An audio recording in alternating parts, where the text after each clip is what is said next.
Hello, tiny painters. Today, I'm gonna go take a walk in the woods, so I thought I'd bring you with me, along with the tiny paint kit that I'm bringing today, which is the mini book by Blue Star Crafts. In here has everything we need to make a painting. Let's go. This is so adorable, not only because it's so little, but because it looks like a little book, you guys. I love that it is a leather exterior that really looks like a secret book, and you open it up and it's not pages of a book, it is a tiny kit.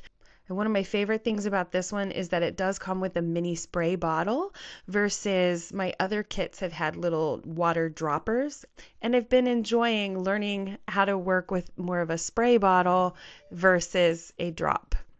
I live in St. Louis and I'm new to the area, but one of my favorite places to discover has been Forest Park. I chose Pagoda Circle here, which is the gazebo, and I didn't know that much about it, so I thought I would look it up.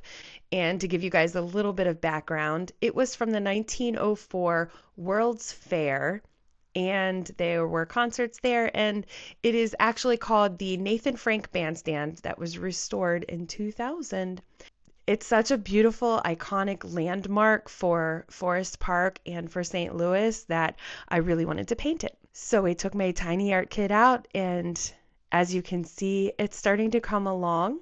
One thing about recording in the park is that you cannot control the lighting, so it's actually kind of funny to see how the light changes a little bit here and there. It gets brighter and darker, but for the most part, you can still see what I am painting. Once I got the composition with the shape of where the gazebo is and where all the leaves and trees are, it's really starting to come together. I like that I started off lightly, kind of getting the sense for where it all is, and then we can add in layer by layer to really hone in some of the details. Another thing that's awkward about trying to paint and record my painting is that sometimes I can actually get the view of the thing I'm trying to paint in the same shot, and sometimes I can't. And today we're just flat down watching what we're painting because it was just a little tricky. Once I add the pen detail, it's really delightful to see how it came together. And although it doesn't look perfectly like the gazebo in front of me, it is close enough to be able to tell that that's what it is.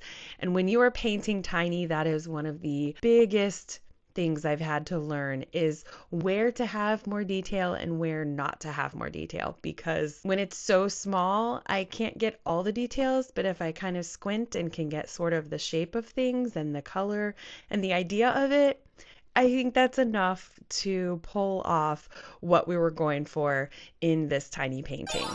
If you like my tiny, cozy, creative corner of the internet, please subscribe and hit like, share, do all the things and really help me grow. I really appreciate it. And let's make some fun art together.